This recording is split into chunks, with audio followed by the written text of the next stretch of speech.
Social మీడియాలో reels ఆమెకు గుర్తింపు తెచ్చిపెట్టాయి. వివిధ ప్రాంతాలను సందర్శిస్తూ అవగాహన వీడియోలు చేస్తున్న ఆమెను చివరకు అవే ప్రాణాలు తీశాయి. కుంబే జలపాతం వద్ద రీల్స్ చేస్తుండగా జారిపడి ఈ లోకాన్ని విడిచి వెళ్లారు. పోలీసుల వివరాల ప్రకారం ఆన్వి ముంబైలో నివాసం ఉంటున్నారు. ఇన్స్టాగ్రామ్ లో ఇన్ఫ్లుయెన్సర్ గా గుర్తింపు పొందారు. 7 మిత్రులతో కలిసి మహారాష్ట్రలోని రాయ్గఢ్ సమీపంలో ఉన్న కుంబే జలపాతాన్ని సందర్శించారు. ప్రకృతి అందాల మధ్య ఉన్న ఆ జలపాతాల సోయగాన్ని రీల్స్ లో బంధించడానికి సిద్ధమయ్యారు.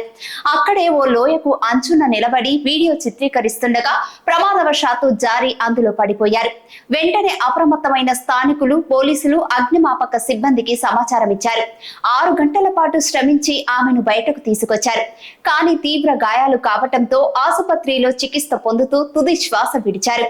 ఆన్వికి ఇన్స్టాలో 2.56 లక్షల మంది ఫాలోవర్స్ ఉన్నారు. ఆమె చేసిన పోస్టులకు మిలియన్ల కొద్దీ వ్యూస్ ఉన్నాయి. దేశ విదేశాల్లో అనేక ప్రాంతాలను సందర్శిస్తూ అక్కడి విశేషాలను పంచుకుంటూ తన ఫాలోవర్స్ కు అవగాహన కల్పించారు. ఆమె మరణ వార్త తెలుసుకున్న ఫాలోవర్స్ దిగ్భ్రాంతి వ్యక్తం చేస్తున్నారు.